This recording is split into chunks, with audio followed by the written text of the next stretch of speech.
Muy buenas tardes, les damos la bienvenida al webinar Tendencias en Gestión Estratégica para los Desafíos Actuales y Futuros, organizado por el Centro Control de Gestión de la Universidad de Chile.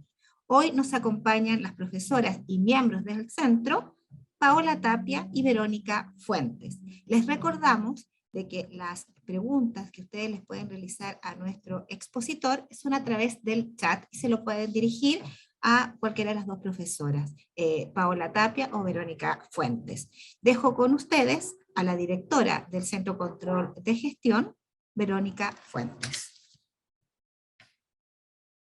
Muy buenas tardes a todas, todos y todes. Estamos muy agradecidos de verlos participar en esta charla del día de hoy, que va a presentar el profesor Aldo Caprile. Nos gustaría primero que todo agradecer el tiempo que se han dado, ¿no es cierto?, para participar en esta charla. Sé que muchos, ¿no es cierto?, es verano, hace calor, ¿verdad? No necesariamente todos tienen aire acondicionado, pero espero que esta motivación, ¿no es cierto?, sea permanente. Nosotros tenemos varias charlas preparadas. Ojalá que esta no sea la única ocasión en la que los veamos y que tengan la oportunidad, ¿no es cierto?, de sacarle provecho a todos los contenidos y todas las temáticas que va a desarrollar el profesor Aldo en profundidad en esta charla del día de hoy. Como dijo Marcela, ustedes pueden hacer consultas durante la charla, pero les pedimos que por favor, por un orden, ¿no es cierto?, lo hagan a través de el chat, y nosotros ordenadamente, eventualmente, dependiendo de cómo se vaya desarrollando la actividad, podemos ir dándole la palabra, ¿ya? Y al final de la charla del profesor Aldo vamos a dejar unos minutos para poder resolver estas consultas y dejar tiempo también para comentarios y discusión, ¿ya? Sin más, entonces, dejo con ustedes al profesor Aldo Caprile. Muchas gracias, Vero. Hola, buenas tardes a todos. Entonces vamos a empezar. Vamos a compartir. Pensé que estaba... sí, estoy compartiendo pantalla, parece. Ahora sí está la presentación. Ahí está, perfecto. Muy bien. Gracias, Vero. Gracias, Marce, también. Paola, Sandra, Christopher, todo el equipo. Bueno, sé que hay algunas, voy a decir caras, pero no son caras, algunas letras, algunas personas conocidas por acá, otras quizás no tanto, no importa. Bienvenidos, mi nombre es Aldo Caprile, soy profesor de la Facultad de Economía y Negocios, miembro del Centro de Control de Gestión, en el cual nos encontramos actualmente auspiciando este ciclo de webinars. Bueno, ¿de qué vamos a hablar? Vamos a hablar de las tendencias en gestión estratégicas para los desafíos actuales y futuros. O sea, ¿por qué hice esto de actuales y futuros? Bueno, porque en realidad no tengo idea qué va a pasar en mucho más tiempo, digamos, pero puedo decirles que hay una tendencia hacia dónde van las cosas, ¿ok? Y seguramente me voy a equivocar en el 50% de las cosas que uno proyecta como ya ha pasado, ¿no? Si uno pudiera haber dicho hace X años cuando va a ocurrir una pandemia, digamos, con la excepción de un paper escrito por unas personas asiáticas que hicieron una proyección más o menos exacta, ¿verdad? El 99,9% no habría equivocado. ¿Quién va a ganar las elecciones hace un año atrás, ¿verdad? De Chile, qué sé yo, una serie de preguntas que son difíciles de proyectar, digamos, de concluir. Algunos van a decir, yo sabía, bueno, ok, algunos puede haber hecho el análisis correcto, otros haber tenido un golpe de suerte, ¿verdad? Pero en general es bien difícil proyectar. Sin embargo, uno va viendo una tendencia y en función de esa tendencia va mostrando lo que está sucediendo. Vamos a hablar de lo presente, en el fondo, las cosas que hoy día, las prácticas de gestión que hoy día se están utilizando, más allá de las tradicionales. Cuando yo empecé a estudiar en la universidad, en pregrado, uno habla de prácticas tradicionales y prácticas modernas. Y hoy día las prácticas modernas pasaron a ser las tradicionales, digamos. Así que vamos a hablar de otras prácticas vamos a ver, por ejemplo, el mapa estratégico y el balance scorecard. Probablemente es un modelo que es considerado hoy día, está en la transición, pero uno podría decir moderna, pero en realidad para efectos de muchas personas puede ser tradicional, digámoslo así. Entonces, vamos a hablar de cómo, por ejemplo, ese modelo se adapta hoy día a lo que es el triple bottom line, que se llama, ¿verdad? El ESG o la, ¿cómo se llama? La triple última línea, donde se ven resultados no solamente financieros, sino de la comunidad, sociales y ambientales, ¿verdad? Relacionados con la sustentabilidad, por ejemplo. Pero vamos a hablar también de otras prácticas modernas, con comillas, porque también hay una serie de juicios incorrectos respecto a qué es lo moderno y qué no es lo moderno. En realidad nada se inventa desde cero, ¿verdad? Todas las invenciones parten de nuestros paradigmas y son más bien ajustes de cosas que van sucediendo en el tiempo. Por ejemplo, vamos a conversar de los OKR y resulta que los OKR llevan 40 años, digamos, pero no era una práctica difundida.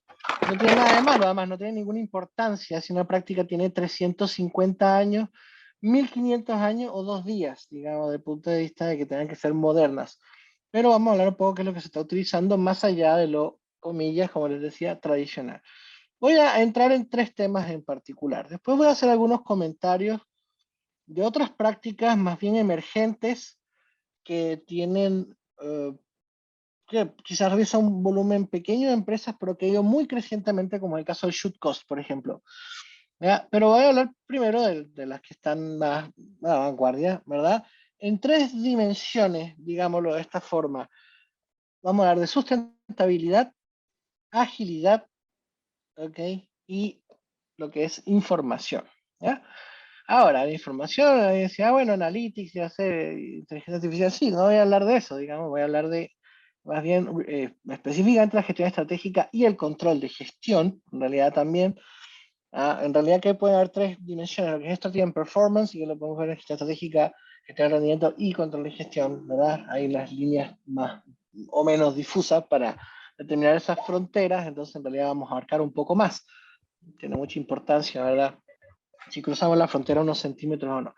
Entonces, más que hablar de Analytics, que voy a comentar algunas cosas respecto a Analytics, vamos a hablar de la información utilizada para reportar lo relacionado con la implementación de la estrategia, la gestión estratégica también y el control de gestión. Eso es lo que está abajo. Lo que está arriba, sustentabilidad, dice, ¿verdad? Ustedes ven, ¿verdad? El dibujito, sustentabilidad. Está el ESG Triple Bottom Line, que es básicamente lo que les decía, el análisis de la última línea triple, o sea, no solo resultados financieros, sino también, ahí vamos a conversar qué es la I, la S y la G. Vamos a hablar, esto tampoco es necesariamente algo ultra novedoso, pero vamos a ver qué consecuencias ha tenido y qué está, digamos, avanzando, hacia dónde van las cosas respecto al análisis estratégico y a qué cambios ha desembocado esto desde desde el punto de vista de los modelos de gestión estratégica. Vamos a hablar del mapa estratégico de la scorecard, de cómo se adapta al ESG, ¿verdad? El modelo que Kaplan y Macmillan publicaron hace no más de un par de años, digamos, bueno, sí, un poquito más, puede ser, 3 años. Y vamos a pasar después a lo que es bueno, y otras cosas de ESG que les voy a comentar. Y vamos a pasar después a las estrategias ágiles, ¿ok? En todo lo que tiene que ver con agilidad organizacional, que en realidad eso es como pasa también en estos modelos que van tomando forma. Les doy un ejemplo, ¿no? O lo que pasó hace 13 años hacia atrás, en el concepto de modelo de negocio, más bien voy a hablar del 2000 hacia el 2008, el concepto de modelo de negocio tomó forma solo, digamos, no se sabe quién lo inventó, si es que alguien lo inventó, ¿verdad? Pero ha ido tomando forma en el tiempo hasta que alguien pega tira el palo, digamos, pega el gol, que es el caso de Osterwalder y Piñera, ¿verdad? Y dice, mira, podemos hacerlo con el Canvas, Business Model Canvas. Y ese modelo con sus pros y sus contras fue la simplificación que tenía, ese mejor equilibrio entre simpleza y poder de información permitió que se transformara en una práctica vigente, ¿verdad? Entonces, los conceptos van evolucionando y es lo que pasa con las estrategias ágiles, ¿no? En el mundo del software, de la ingeniería de software, se ha hablado de metodologías ágiles desde hace un tiempo, ¿verdad? Y como ese concepto funciona, tal cual pasó, por ejemplo, con los SLA, entonces esos conceptos se han ido llevando hacia otro tipo de, ¿cómo se llama? Eh, de disciplinas y de espacios del mundo de la gestión. Voy a hacer una pregunta por interno, esto es solamente para controlar aquí, hasta qué hora de exposición más o menos proyectan, y me pueden decir por chat o WhatsApp ahora mismo para autocontrolarme. Otra cosa, perfecto, hasta las 8 me están diciendo, y podemos atender consultas, pero en realidad, si alguien quiere hacer consultas, hay hay tres formas. Una es esperar después hasta el final, pero la otra es, como bien les dijo Marcela, pueden hacerse a Vero o a Verónica Fuentes o a Paula Tapia, las profesoras presentes a través del chat, pero también si alguien quiere tomar el micrófono, ¿verdad? Porque además, si me dicen acá por interno, ¿cuánta gente hay para, porque si fueran 300, como me ha pasado algunos webinars de 350 personas, no se puede, pero si no es un número, no, pero es para tener una estimación. Estoy preguntando aquí. Solamente una estimación. Estamos hablando entre 5 y 300. Entonces, si no es un volumen de personas demasiado alto, porque esta época estaba en verano, entonces pueden tomar el micrófono y hacer las preguntas directamente si quieren interrumpirme sin ningún problema. Eso es el equivalente a lo que pasó en la época prepandemia cuando hacía estas actividades presenciales. Si esto una actividad en una sala de clase, digamos, hay 10, 15 personas, ¿verdad? Le levanta la mano, habla y se acaba el problema, ¿verdad? Pero si estamos en el aula magna, digamos, hay 300 personas, no se puede hacer de esa forma. Se da el micrófono a alguien después, se anotan las preguntas, lo que sea. Entonces lo mismo acá, si hay una cantidad de gente acotada, podemos permitir que abran el micrófono y hagan sus preguntas. Bueno, muy bien. Entonces les comentaba que en términos de estrategias ágiles, ¿verdad? Vamos a hablar de un par de cosas, ¿ok? De hacia dónde ha evolucionado esto. Pero como les digo, las invenciones no son invenciones, son innovaciones, ¿verdad? Son mejoras de cosas que ya existen. Eso es una innovación, en realidad, ¿no? Entonces, estas innovaciones parten de una base anterior, digamos. Por ejemplo, la estrategia ágil es una evolución simplemente de un concepto que existía que se llama control interactivo, digamos. Por ejemplo, o sea, no necesariamente es lo mismo, no necesariamente tomar las ideas exactamente de ahí, pero la verdad es que sigue los mismos preceptos. ¿Ok?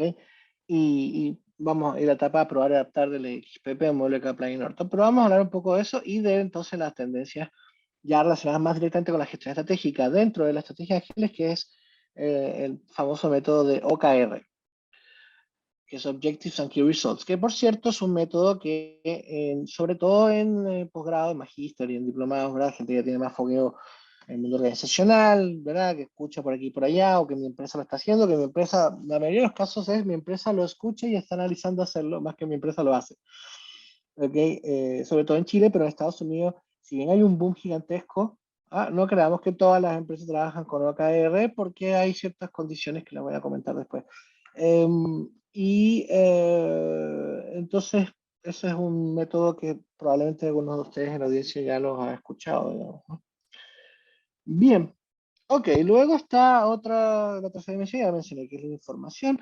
Ahí vamos a hablar más bien de en qué están los sistemas de información hoy día, quién es la que la está, cuáles son los tipos de sistemas que lo están llevando en esta parte relacionada más con gestión estratégica. No estoy hablando del sistema, por ejemplo, de inteligencia artificial que usa, no sé, Uber Eats para predecir cuál es el nivel de reclamos en el que un cliente no está engañando a los restaurantes, por decir algo. No, eso es inteligencia artificial para gestionar la operación, de manera transaccional, ¿ok? Algo así como el CRM, se la de CRM operativo, estratégico, analítico, ¿no? La misma idea. Eso es para la gestión transaccional. Ahí la inteligencia artificial, el mundo de Analytics, tiene muchísimo que decir y ha aportado bastante, ¿no? Pero todavía en la parte de gestión estratégica, esos mundos han ido convergiendo, pero eso está un poco más atrás. Ahí les voy a contar algunas cosas que han ido hacia adelante, pero que tienen que ver más entonces con lo que es dashboards y business intelligence, si ustedes quieren, por ponerle un nombre que tampoco es correcto. Bueno, vamos a conversar de eso más adelante. Bien, entonces, en sustentabilidad, ¿verdad? Vamos a hablar,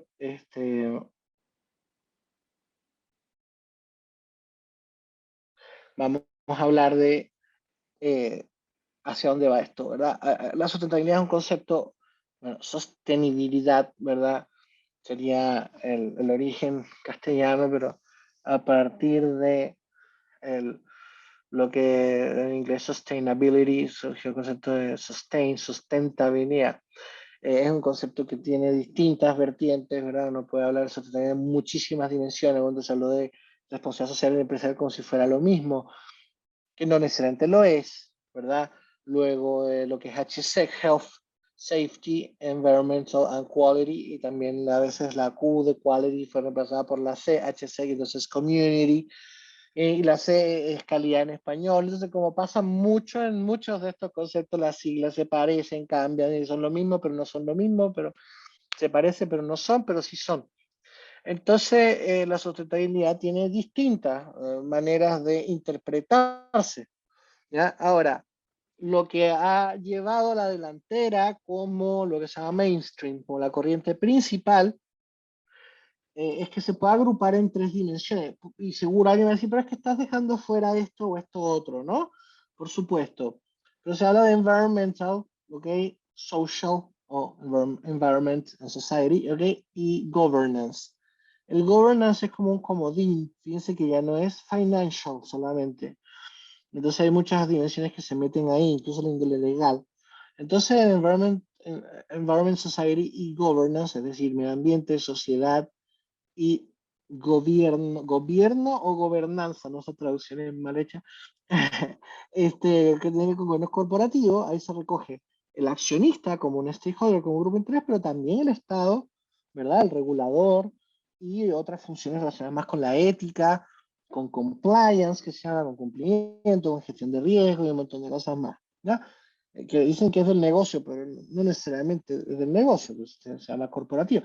Pero es un comodín lo que no entra en Society Environmental y tiene más que ver de alguna manera el rol del accionista, no necesariamente, pero más cercano a un directorio, cosas por el estilo, lo meten ahí en governance. Entonces, eso es el concepto que se llama ESG, ¿ya? ESG. Como les decía antes, paréntesis, si quieren preguntar algo pueden tomar el micrófono, ok, y hablar, no hay ningún problema. Y, ¿cómo se llama? Y seguimos de una manera más informal, no digo, pero se pueden acercar un poco. Bien, entonces esto de ESG o ESG toma estas tres dimensiones. Entonces el concepto de sustentabilidad, que tiene que ver con que la organización se pueda sostener por sí misma en el largo plazo, de tratar de asegurar su permanencia.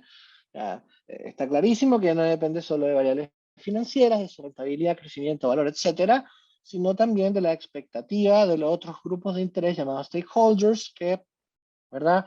Que son, que también pueden intervenir, cuestionar o incluso participar de manera activa en las decisiones de la empresa, dependiendo del tipo de organización que sea. Otro concepto también un poco manoseado, ¿verdad? Es que una empresa B resulta que, no sé, no estoy muy lejos, voy a dar un ejemplo que es mentira por si acaso, porque no me acuerdo ahora, pero, sí, ya me acuerdo, el Duoc, si no me equivoco, empresa B, o Falabella, o qué sé, ¿no? Entonces, el concepto de empresa B también tiene muchas dimensiones, algunas que son creadas por un fin social en sí mismo, entonces algunos se ponen recelosos, es que mi startup sí es B porque es de verdad con la gente, y que sí, entonces, con las comunidades, entonces, bueno, también es un concepto porque hay certificaciones de empresas B y ustedes pueden ver las organizaciones que han ganado esas certificaciones, digamos, claro, y no necesariamente estamos hablando de instituciones que nos sonaban muy, no voy a decir sociales porque sería hablar mal de las otras, pero muy realmente con fines de verdad distintos al lucro. Paréntesis, no tengo ningún complejo que una organización tenga fines de lucro. ¿Ah? Yo tengo fines de lucro, les puedo decir, eso no quiere decir que yo tenga fines de lucro, no puedo hacer otras actividades gratuitas, como el caso del webinar o con otros fines, ¿verdad? Todos tenemos otros fines, pero las organizaciones, empresas, digamos, privadas y que tienen fines de lucro, no necesariamente tienen que solo satisfacer esa dimensión. Eso es sabido desde hace muchísimo tiempo porque hay restricciones que tienen que cumplir. Pero esto de ESG lo he llevado de una posición pasiva, que es verlo como restricciones, justamente como limitaciones para poder seguir existiendo, legales, éticas, etcétera, a una posición más activa, ¿no? De decir, bueno, ¿qué más has hecho? Entonces se creó lo que se llama un ESG Score, un indicador que tiene un ranking, se rankea, es parecido por decir Great Place to Work, pero con indicadores supuestamente más objetivos, ¿verdad? Que el caso del clima laboral, por ejemplo, en el caso del peso, y entonces existen rankings de empresas y se pueden sorprender de empresas que ustedes creen que cuidan mucho medio ambiente, no están muy altos en el ESG score, sea por razones de rentabilidad, pero no es la mayoría de los casos, sino porque hay una discusión, no los quiero aburrir, pero hay una discusión ahí en el mundo profesional y académico sobre cuál es el peso que debería tener una versus otra, y también la tendencia postmodernista que ha tenido la sociedad estadounidense, por ejemplo, y también Chile, por dar otro ejemplo, ha llevado a que la social ha tenido una trascendencia mayor de lo que algunos consideran debería tener en la ponderación de ese ESG score. Entonces, una empresa, por darles un ejemplo, como Disney, ¿ok? Que no tiene los mejores indicadores de cuidado del medio ambiente, ¿ok? Pero ha hecho un esfuerzo por mostrarse como la empresa amiga de todos y después ha mostrado otras contradicciones al respecto y en fin, porque la parte social justamente es la que tiene más subjetividad en esto. Entonces, puede tener un score a veces más alto que otra empresa como Tesla, ¿ok? Que es reconocida también con discusiones respecto a su cadena de suministro, si realmente tiene un indicador neto medianamente importante, pero es reconocida por lo menos por el aporte ecológico que va a generar, no el que genera hoy, insisto, porque hacia atrás van a empezar mineras que lo proveen, supongamos, de litio y qué sé yo, hacer las baterías, y el tipo que transporta para acá y para allá, así como existe una huella de agua, huella de carbono y otro tipo de huellas energéticas, no necesariamente hacia atrás hacia la trazabilidad tiene un mejor desempeño, pero aún así tiene un mejor desempeño que otras empresas, pero no tienen mejor ESG score. ¿Ok? Entonces hay una discusión ahí, pero bueno, en fin, entonces existe este indicador que genera un ranking para poder establecer, ¿ok? Cuál es el desempeño de estos temas. Luego pues, nos puede gustar o no el indicador del ranking.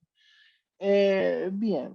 Entonces, revisando el primer punto es environment, society y governance, ¿verdad? Eso significa decir, ampliar la accountability de empresas, la rendición de cuentas, la responsabilidad de lo que hacen y la rendición de cuentas de las empresas han tendido entonces a ampliarse más allá de los estados financieros, ¿verdad? Entonces está el GRI, está, ¿verdad? El triple bottom line que les mencioné, ¿verdad? La última línea triple, o sea, estas tres dimensiones, no solamente resultados, ¿verdad? Entonces, así como yo digo, mira, la ganancia neta, ¿verdad? El margen, bueno, no el evita, sino el bottom line, el NOPAT, que sea Net Operational Profit After Taxes, está en 160 millones, oh, aplauso, el ROE está en 8%, oh, qué maravilla, ok, pero el índice de, por ejemplo, de litros de agua por cada kilo de lo que sea que producimos, ok, aumentó en 10% mal. Entonces, por ejemplo, a nuestro índice de emisiones de arsénico, ¿verdad? Comparado a los competidores, está 8% arriba y empeoró, qué sé yo. Entonces, uno puede rendir otras cuentas de Mayor Society que tienen, como les decía, es más ad hoc a cada negocio, el environmental y governance son más transversales, ¿ok? Pero bueno, el apoyo de la comunidad, etcétera, la valoración y el aporte social que hacen, etcétera. Y ahí viene una discusión si eso es, ¿verdad? Image washing, ¿verdad? O sea, lavado de imagen o es realmente, en fin. Entonces esa es la variable más complicada. Entonces, pero como sea, con el paso del tiempo ha aumentado la exigencia a estas organizaciones del rendimiento de cuentas respecto a su desempeño en esas tres variables que antes eran más consideradas como restricciones y hoy día de alguna manera son incorporadas como objetivos. Y eso ha llevado a lo que voy a hablarles en la última viñeta, pero voy a pasar algo antes. Entonces, la triple última línea es un concepto que se utiliza, el triple bottom line, digamos, para decir, bueno, ok, ¿cuál ha sido tu desempeño con indicadores duros de resultados? Ok, y qué estrategias se está siguiendo para mejorarlos, etcétera, ¿verdad? Son estrategias paralelas, son estrategias que pueden tener interdependencia, pero son estrategias perfectamente encapsulables, digamos. Así como una empresa tiene estrategia de crecimiento y puede tener otra dentro de la gran estrategia, una parte que apunte a la eficiencia y otra parte que apunte, por ejemplo, al trato con los trabajadores y el clima laboral para bajar la rotación. Así como uno puede encapsular o la innovación y el crecimiento versus la rentabilización, en fin, ¿verdad? O calidad de servicio y producto y precios bajos, en fin, eso no podría tener distintas dimensiones de lo que se llaman pilares estratégicos. La tendencia ha sido en este mundo de ESG es que cada letra, cada sigla, ESG es en sí mismo un pilar estratégico. ¿Ok? Y esa conclusión ha llevado a la tercera viñeta que dice ahí, que es el mapa estratégico de Van Scorecard. Tiene una propuesta, bueno, uno de los creadores, Robert Kaplan, junto con Macmillan, dijeron, oye, entonces, si la cosa va para allá, podríamos construir un modelo con 3 pilares, más rígido, decimos, está el pilar del medio ambiente, lo social y la parte de governance, que en realidad la estrategia de negocios en un mapa estratégico aparece solamente como objetivo de rentabilidad y un par de cosas más, ¿no? O sea, como resultados finales. Entonces, volviendo a la segunda viñeta, dice triple última línea, el ESG Triple Bottom Line, se propone formular, explicar, entonces explicitar cuál es la estrategia y qué resultados se miden, como por ejemplo, y se consolidan en el ESG Score, pero independientemente del score es algo para afuera, pero es como pasa con la contabilidad financiera versus la contabilidad de gestión, lo mismo, yo para afuera rindo, para afuera no será como imagen o mentiras, me refiero a información estandarizada que me piden hacia afuera, la entrego y qué bueno, y me preocupa que me vaya bien, pero tengo indicadores propios de mi estrategia, que nadie me va a decir cómo hacerlo, nosotros lo vamos a definir, ¿ok? Y esa estrategia de negocios también tiene indicadores de la ruta para lograr esos resultados del ESG Score, entre otros. ¿Okay? Esa es la idea. La organización también está por stakeholders, que stakeholders pide que resultados y en función de eso se va creando. Así como el dueño pide ganar plata, esa es la perspectiva financiera y a partir de ahí se construyen los objetivos e indicadores como ruta para lograr resultados financieros, se trabaja con la misma lógica en las otras dos dimensiones. Aunque tiene, ya esto es una cosa más académica, si ustedes quieren que práctica, pero tiene genera algunas discusiones, digamos, eh, relacionadas con la rigurosidad del modelo. Ya les voy a mostrar un ejemplo para que vean donde está de que se pierde un poco la causalidad del mapa y que sé yo, ¿no? Cosas más propias que siguen de personas más puristas de cómo se construye el modelo. Bien, entonces esos resultados, la idea es que se agrupan por stakeholder y por dimensión, como les digo, por pilar. Y es G, ¿verdad? Medio ambiente, sociedad o comunidad y governance. Para asegurar la sustentabilidad de las organizaciones como forma de generación de valor. O sea, el valor no depende solo de lo financiero, que eso son conceptos que van mutando, pero en realidad nunca se planteó estrictamente así, nunca. ¿Okay? Nunca se dijo, no, gane plata, no importa. No, no es así, pero obviamente hay cada vez más conciencia, algo incremental, no tan radical como algunos lo plantean. Entonces, ahí tercera viñeta, mapa estratégico, balance scorecard, ¿verdad? Está una adaptación del modelo ESG Driven, es un balance scorecard ESG Driven, y esa adaptación plantea cambios como lo siguiente: los pilares estratégicos son fijos, como les decía, ESG, ok, pueden haber cambios, pero solamente una propuesta, un framework, un marco de referencia, ok, para poder construirlo, ¿no? Después puede hacer lo que quiera, ok. Es como, oye, Porter dijo que son 5 fuerzas. Bueno, pero yo quiero que sean 6. Que me va a llamar Porter y decir, hola, debe cambiar fuerza 6. No, la cambio. Lo mismo pasa acá, es un marco de referencia. Lo dicen los autores en una plantilla. Cambia, haga lo que quiera, pero el modelo referencial es este. ¿Qué otros cambios hicieron? Profundización de algunas perspectivas. O sea, algunas dimensiones son las mismas, pero más grandes. Particularmente pasa en Learning and Growth, aprendizaje y crecimiento, y en los resultados, porque no son todos financieros, entonces hay dos opciones: se profundiza, los resultados son más grandes, o se abre en dos perspectivas, que es lo último que está acá. Se construye una perspectiva financiera y una perspectiva del valor social y cosas por el estilo. Bueno, vamos a conversar, pero veamos esto. O sea, uno dice, no, entonces esto de ESG, nosotros la sociedad actual inventó todo esto. No. Un ejemplo, esto es una visión de Coca-Cola de hace años, digamos, y Coca-Cola en algún momento dijo, mira, la visión, esto algunas veces, en algunos cursos da este ejemplo, alguien a lo mejor de posgrado va a ver esto, por ejemplo, y decía, este es el ejemplo que hice en clase, de que fome, esto es viejo, no es una tendencia moderna. Bueno, eso es lo que quiero mostrar. Quiero mostrarle que ahí no va caminando hacia allá, no es radical, alguien se levanta en la mañana, inventé un modelo y cambió el mundo, no es así. Okay, por lo menos en el mundo de management así no funciona, digamos. Entonces se van haciendo cosas, se van probando en la medida en que se vean que funcionan, otros la ocupan y así se genera aprendizaje, ¿verdad? Así se transforma y se crea conocimiento. Entonces, Coca-Cola, por ejemplo, en su visión dijo, voy a definir 5 stakeholders. Hay 18, 42, 180 stakeholders, pero voy a agrupar los 5 más relevantes desde el punto de vista estratégico. Son estos 5 personas: planeta, socios, portafolio y beneficio. Portafolio no es stakeholder, no es cliente, ¿no? Y beneficio no es el stakeholder, no es accionista, pero bueno, estoy diciendo lo que entrego, pero en rigor es personas, planeta, socios son los distribuidores de productos que tienen la franquicia de Coca-Cola en cada país, como puede ser en Bonoria y Andina, en Botella Andina acá en Chile, ¿verdad? Etcétera. Entonces, personas son sus colaboradores, sus empleados, funcionarios, como quieran llamarle. Ya no sé cuál es el eufemismo nuevo para decir personas. Planeta, porque digo recurso humano, no, no soy un recurso. Sí, sí, soy un recurso, soy otras cosas más. Ok, pero soy un recurso también. Por lo menos para hacer algún análisis. Pero personas me parece perfecto, pero no sé si hay otro término nuevo. Otros dicen talentos, por ejemplo en Colombia se ocupa mucho el término talentos para decir personas, pero es un concepto que al final termina siendo manoseado también, porque entonces si no eres talentoso en alguna dimensión, porque todos tenemos talento en algo y somos pésimos en muchas cosas, entonces no soy persona, entonces bueno, están en discusión filosófica, persona. Entonces ellos plantearon una visión, en vez de plantear una visión, en realidad plantearon 5 visiones. Eso es lo que hicieron. Entonces, este es un ejemplo de una empresa que ya empezó a construir su modelo, ¿se fijan?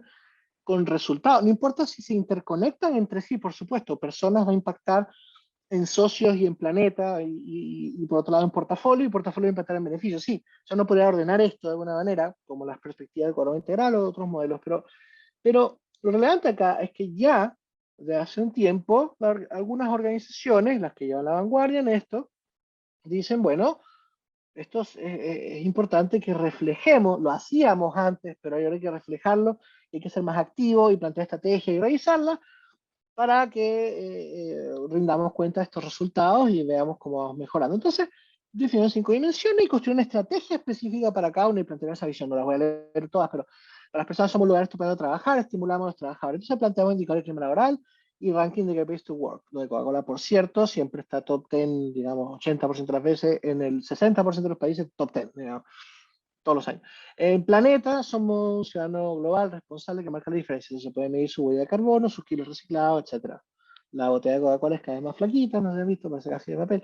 Entonces, tiene que ver con esos temas. Y así, digamos, ¿ok? Entonces, existen modelos donde ya se definían stakeholders separados, con estrategias separadas, indicadores de resultados para rendir cuenta, y también indicadores que no están acá de proceso para poder llegar allá. El modelo Malcolm Baldrige, por ejemplo, de los años 80, ¿verdad? De gestión de calidad total y que igual lo que se llama modelos de excelencia, plantea 7 dimensiones en ese momento y el modelo chileno tomó 8, si no me falla la memoria, sí, la misma, bueno, casi el mismo modelo, y del cual tuve el privilegio de ser examinador del Premio Nacional de la Calidad en Chile.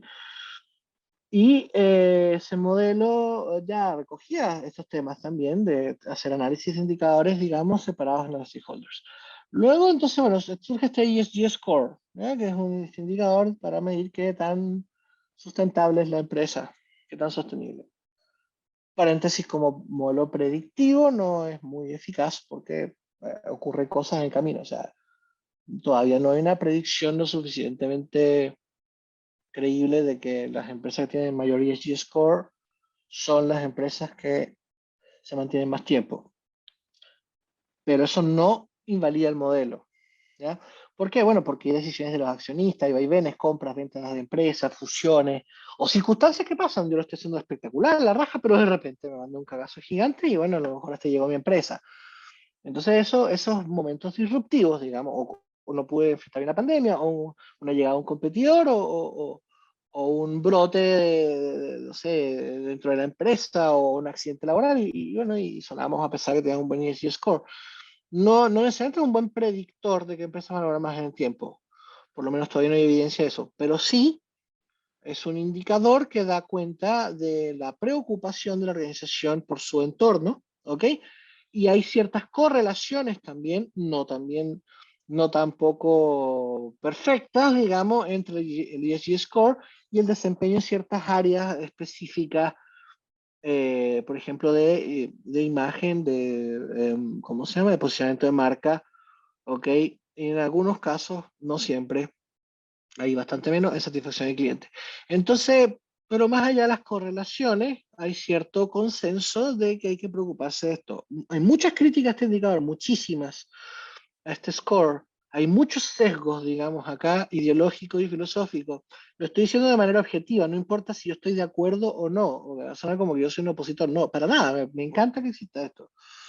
Pero hay que decir que existen sesgos porque obviamente decir cuánto pesa una variable versus otra es relativamente antojadizo, digamos, y no es cierto que en todos los negocios, por ejemplo, tengan el mismo peso. Por ejemplo, una minera le va a dar una importancia al tema ambiental mucho más fuerte, probablemente, que a otros temas, digamos, mientras que un banco, si bien se preocupa del tema medioambiental, por supuesto, tiene otras cosas que resolver en gobiernos corporativos muy fuertes, lo que se llama GRC, ¿verdad? En Governance, Risk and Compliance, que va todo en Governance. ¿Ok? Entonces, y el retail, digamos, tiene que ver también toda la huella de agua, carbono, etcétera, que arrastra por su cadena de suministro. ¿Ok? Y el trato con las comunidades no es un problema tan fuerte para ellos porque están instalados en ciertos lugares que son gratos para los consumidores o venden vía y business y no hacen mucho ruido, digamos, en ese sentido. Por darles un ejemplo cualquiera, pueden estar de acuerdo. Entonces, ese es un problema. ¿Qué ponderación les ponemos? ¿Lo hacemos por industria o no? Entonces, esto está en evolución, es noticia en desarrollo, pero existe desde hace un tiempo, se hacen rankings y las empresas se han preocupado de cumplirlo. El otro problema que tiene esto se llama overfitting, ¿no? El sobreajuste. Por cumplir el indicador hago cosas o que obtienen los resultados, pero no necesariamente esos resultados están en línea con realmente una mejora en las dimensiones correctas dentro de la estrategia de negocio. Entonces hay varias críticas, pero no niego que es importantísimo que esto exista, que se tome conciencia y que se dirija hacia la estrategia. Bien, entonces, ¿qué ha pasado en esto de ESG? Bueno, les decía, bueno, hablamos del score, por supuesto, hablamos de que esto en realidad, el tema de los stakeholders siempre ha existido, o sea, hasta el modelo Johnson Scholes, hasta el modelo de influencia e interés, digamos, de los stakeholders, otros modelos más. Está el Malcolm Baldrige, también tenía preocupación por este tema, y el ESG Score y estos modelos tipo Coca-Cola de tener visiones separadas por cada stakeholder. Entonces, hay modelos que se hacían cargo de esto, pero el ESG Score, así como lo hizo el Canvas, generó cierto consenso, no sé si llamarle consenso, pero por lo menos cierto foco, cierta atención que se tomó y ha llevado a que lleve la batuta hoy día. Bueno, ¿qué plantea este modelo? Entonces, ¿qué hace el mapa estratégico? Que es una conexión de objetivos en causa y efectos para definir la ruta de una estrategia en la organización y a partir de ahí establecer indicadores y metas por cada uno de esos espacios, cajitas o pelotitas que son los objetivos. Entonces, ese modelo se podía organizar o no por pilares o temas estratégicos y eso eran relativamente antojadizos sobre la estrategia de la empresa, lo cual es súper lógico, pero como esto implica cierta rendición de cuentas hacia afuera, entonces el modelo estándar plantea tres pilares rígidos, entre comillas, lo social, lo económico y lo ambiental, por ejemplo. Si ustedes ven a la izquierda, tiene 5 perspectivas, digamos, la financiera, la del cliente, proceso y tecnología, bueno, pero eso ya es algo propio de la empresa nada más, proceso interno, pero pone lo social y ambiental en la segunda dimensión. No necesariamente va ahí siempre, ¿ok? Pero da su causalidad, es lo que propone, y abajo le llamaron recursos avanzados. Si ustedes juntan las dos de abajo, van a tener simplemente una manera más amplia de aprendizaje y crecimiento, eso es todo, ¿ya? eh, ¿Cómo se llama? El triple bottom line lo ven como un resultado final. Es como una sexta perspectiva, pero no necesariamente. Puede ser como las visiones que tienes ahí en cada dimensión para ver si lo estás cumpliendo o no. Y claro, no veo unos ciertos saltos del mapa estratégico. Ven lo naranjo, se fijan, el segundo objetivo de izquierda a derecha, en el segundo piso, digamos así, acá. Entonces, el naranjo conecta directamente con el social. Entonces, lo que una de las cosas críticas académicas rigurosas es que se rompe un poco la noción de causalidad, ¿ya? Pero bueno, lo importante es ver si se refleja, o sea, a lo mejor si un problema de causalidad, yo les voy a mostrar otro ejemplo, o sea, un ejemplo que hice yo mismo, paréntesis, soy coautor o sea, voy a hacer, porque estamos escribiendo un libro con otros colegas, ¿ok? Sobre estas tendencias, entre otras cosas, y estamos escribiendo, por ejemplo, esta parte de ESG, ¿ya? Y ahí es donde está justamente tratando de brindar una solución al problema de causalidad que se puede perder y por lo tanto la estrategia no queda bien explicada o no se miden bien los resultados que den cuenta del avance o los indicadores que den cuenta del avance de las estrategias en estas dimensiones. Entonces, esto tiene ciertas soluciones. Bien, bueno, entonces tiene un ejemplo. Otro ejemplo, estos son si ustedes se fijan abajo en la diapositiva, puse los links, digamos, para que Vean que, porque lo copié y lo pegué, tal cual, para mostrarlo, así lo planteé el autor, porque yo les voy a mostrar un ejemplo nuestro ahora, entonces va a hacer un contraste. Ok, por eso lo puse textual, en varias partes de la presentación está así, entonces abajo está el link, ok. Entonces, acá, por ejemplo, toma 4 perspectivas, digamos, bueno, cambia el orden arriba del triple botón, pero ahora mismo Business, Society, Environment, o sea, están los mismos tres, solo que llama Business en vez de Governance, potato, potato. Y este muestra un poco más de causalidad, sin embargo, ¿verdad? Lo que le llaman Key Enablers and Resources, ellos, digamos, que es la perspectiva de aprendizaje y crecimiento, también se pega un salto con garrochas y el valor para los stakeholders. Entonces, ahí ven que hay un problema de repente para plantear una narrativa estratégica que siga como la misma lógica de la arquitectura del mapa estratégico. Bueno, es un modelo en noticia en desarrollo, tomando forma, y además nadie dijo que tenga que seguir estrictamente el original, si la idea es que se adapte mejor al futuro, al presente, y no quedarse pegado a lo anterior. Pero es cierto que efectivamente el modelo es menos exhaustivo, digamos, y entonces, por lo tanto, al ser más antojadizo, el definir qué está bien y qué está mal tiene una frontera menos clara. Bueno, ok, ahora, esto es casi una apuesta que hice con un colega que me dijo, no es posible hacer causalidad, una discusión que tengo, discusión amistosa, digamos, pero no se puede hacer causalidad. Entonces le puse un ejemplo para mostrarle que sí se puede, digamos. Entonces, por ejemplo, lo que pasa es que no siempre, a veces queda medio forzada. Entonces, por ejemplo, esta empresa minera dice, bueno, quiero el mayor valor económico, ese es el negocio. Los resultados pueden quedar todos en la misma perspectiva, para que hay que separarlo, ¿verdad? Entonces, sean financieros o no, entonces se amplía el alcance de la perspectiva y abarca todos los resultados. Entonces, mayor empleabilidad de emprendimientos locales es un resultado en sí mismo en este caso, que lleva a otras cosas, mayor rentabilidad dentro de la empresa y ríos y tierras sustentables, ¿verdad? Hacemos un bien al planeta o evitamos un mal al planeta, digamos, y eso permite que siga existiendo como empresa, pero también que hay una valoración social e interna, la autoestima de tus trabajadores también es mayor, etc. Bueno, entonces, cada una de esas tiene estrategias, digamos. ¿Cuál es la estrategia para ríos y tierras sustentables? Lograr reconocimiento y conciencia ambiental de la comunidad. Para eso, producir compatible, o sea, una producción compatible con el ecosistema, y para eso necesito que la gente tome, ¿verdad?, una conciencia del cuidado del medio ambiente en la producción, digamos, sea menos descuidado, no haga reproceso, el camión no pase 2 veces por el mismo lugar, lo que sea, porque ese, aparte de ser un mayor gasto en combustible, implica una mayor huella, por ejemplo, ¿okay?, de combustible, de energía, lo que sea, para la producción de ese metal, digamos, ¿okay?, por ejemplo. ¿Verdad? Entonces abajo, bueno, mayor entrenamiento de personal, mayor desarrollo de partners, etcétera, ¿verdad? Permite todo lo demás. Por ejemplo, la rentabilidad, bueno, eso es el caso típico, se obtiene a partir de fidelidad de clientes y eso a partir de cumplir estándares de servicio, para eso tener una operación de excelencia y para eso tener mayor entrenamiento. ¿Ok? Bien. En la izquierda, por ejemplo, ¿verdad? La sociedad, la variable social, ¿verdad? Se consigue, en este caso, entre otros, con mayor empleabilidad y emprendimientos locales, ¿verdad? Porque así la comunidad participa más y se siente más identificada con la empresa, y por otro lado se resuelven algunos problemas que hay. Muchas veces las parejas, además, como estas son jornadas 7x7 en las mineras, las parejas quedan separadas un buen tiempo, por ejemplo. Entonces, como en el caso de las mineras, por las razones que sean, no voy a entrar en discusiones ideológicas, en este caso que no tiene sentido, la mayoría son hombres, entonces, pero podría ser al revés, no importa, el mismo problema. Entonces acá se ha enfocado más en emprendimientos femeninos, por ejemplo, ¿ok? Las parejas que quedan solas y otras personas que no trabajan en la minera, pero que son de la comunidad.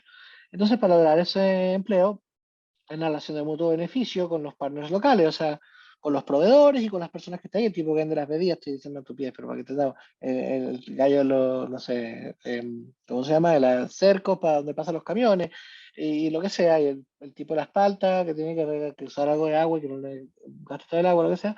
Entonces, tener una relación con ellos, ¿verdad?, más cercana, de socios y no de enemigos, y para eso debo mejorar el desempeño de la cadena de suministro, que esté más en línea, digamos, hacia lo que necesitamos entregar, ¿verdad? Y que se haga menos, eh, que afecte menos, digamos, ¿verdad? Por ejemplo, que haga menos ruido, el transporte, en fin, por dar cualquier ejemplo. Y entonces eso implica un desarrollo de partners locales, por 2 motivos. Primero, porque en la medida en que sean locales, vamos a tener menos, a ver, ¿cómo decir? Vamos a tener En la medida que sean locales, primero que nada, tener mejor relación con las personas que están ahí. Pero además, ¿verdad? O sea, hay una especie de invasión de esos proveedores a un territorio, un pueblo más chico a lo mejor, que está al lado de la minera, y eso genera mucho ruido, muchos problemas. Si aumenta la delincuencia, le han hecho la culpa a esos tipos, ese tipo de cosas. Bien, por dar cualquier ejemplo. Entonces, se puede crear un modelo causal, solamente hay que darle una pequeña vuelta, y no en todos los casos, vale decir, se cumple. ¿Ok? Bien. Vamos a pasar a otro tema, hablamos de ESG. Ese le quise dedicar más tiempo, ¿ya? Ahora estamos cerca del tiempo, pero puedo tomar unos minutos más, porque bueno, empezamos un poco más tarde. Pero, ¿cómo se llama? Ese le quise tomar más tiempo porque, bueno, tema de moda, como todos estos en realidad, pues está hablando de modas, ¿verdad? Modas no es peyorativo, me refiero a algo que está en el tapete, que se conversa. Algo relacionado con los que han visto ciertos temas de control de gestión antes, como el mapa estratégico y el cuadro más integral, vean que hay una evolución y pueden revisarlo, pueden googlear ahí Kaplan y Macmillan, digamos, van a ver ese modelo, por ejemplo, y actualizarse en eso.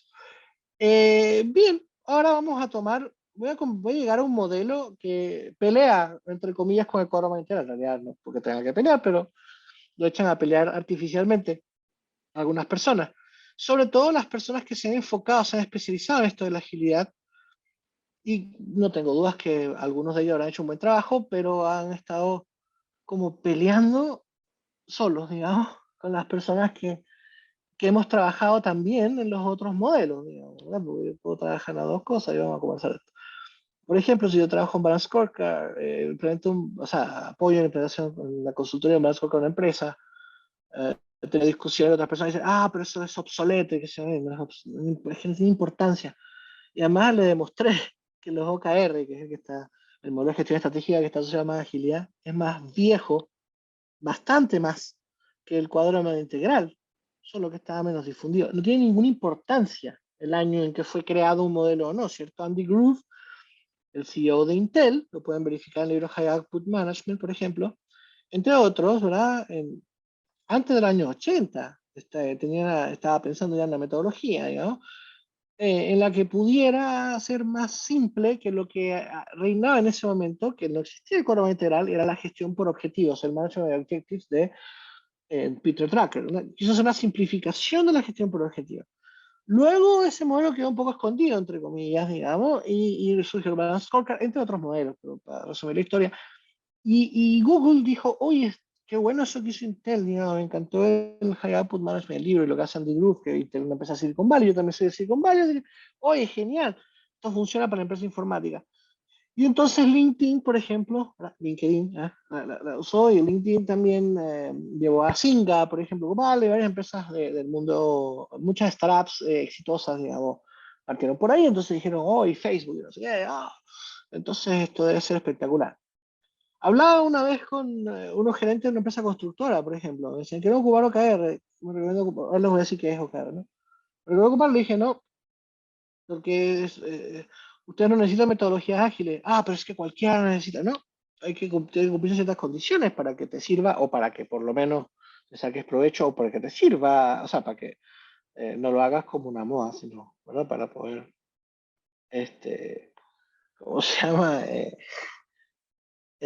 Hacer algo no porque sea cool, sino porque me genera un valor, ¿cierto? Bueno, ya vamos a conversar un poco. Entonces, ¿qué pasa con esto de la agilidad? ¿A qué se refiere? Primero, otra cosa, pero de nuevo, oye, parece que estoy peleando con los ESG y con los de agilidad. Cero. O sea, estas tres cosas que voy a hablar, estas tres tendencias son temas que me interesan, temas en los que creo que son importantes, ¿ok? Pero temas también en los que hay una confusión terrible de conceptos y de aplicación práctica, que más allá de las discusiones académicas que no me interesan, digamos, las filosóficas respecto a esto me llevan a que en la práctica se denoste otras prácticas como si esta fuera superior, digamos. Es esa arrogancia que surge, ¿ok? De ciertas personas que dicen, es que estoy yo, y es autojustificación en plan de disonancia cognitiva. No, es que lo mío tiene que ser mejor porque estoy dedicado a esto, entonces tengo que justificar mi tiempo. Entonces, no es ni mejor ni peor, sirve en unos casos, otros sirven en otros casos. Esto de la agilidad es muy importante hoy día en el mundo, es muy importante que exista, ¿ok? Porque necesitamos empresas que tomen decisiones mucho más rápido. Eso es ser ágil, digamos. Bueno, no solamente eso, el experto en agilidad me discutiría, pero tiene que ver con tomar rápidas decisiones, tiene que ver con adaptación continua al entorno, tiene que ver con enfocar los recursos, tiene que ver con que las personas no tengan que pasar por toda la línea de mando para que algo se haga, porque cuando se informa la línea de mando ya es muy tarde a lo mejor, hay que tomar ciertas decisiones. Por darles un ejemplo real, un ejemplo viejo para que vean, digamos, cómo hubiera funcionado mejor con agilidad. Ante cambio en el entorno, digamos, hay empresas que tienen respuesta más lenta. Recuerdo el caso de una empresa de telecomunicaciones, que uno de sus competidores hizo, creo que puedo decir el nombre, porque esto fue hace mucho tiempo y esas empresas han cambiado. BTR hizo una campaña, se llamaba 10 megas en esa época. 10 megas era importante en la conexión internet en esa época, ya estaba hablando de gigas, era de megas. Entonces, y Telefónica dijo, wow, chuta, nosotros ofrecemos uno, pero esos 10 megas eran con asterisco. Resulta que en realidad a las primeras, no sé, gigas descargados bajaba a no sé cuántos kbps, una velocidad muy mala. Pero Telefónica dependía de una casa matriz y el gerente no era justo, habían cambiado de gerente, de CEO, de gerente general. Entonces decidieron no hacer mucho porque no había muchos recursos para el año que viene. Y cuando llegó el gerente general no dijo, pero ¿cómo? Joder, tío, ¿cómo no? En español que llegó. Pero ¿cómo no tomaron medidas? Digamos, entonces decidieron las razones que acabo de exponer y dijo, bueno, pero es que no importa, sacamos recursos del año que viene, los adelantamos, pero hay que responder ahora, nos están quitando mercado. Entonces esas son las cosas que pasan con falta de agilidad. Entonces, si los entornos son dinámicos, muy cambiantes, digamos, y no respondemos ágilmente, entonces nos quedamos atrás y hacemos cosas que nos generan valor. Entonces, la agilidad tiene que ver, entre otras cosas.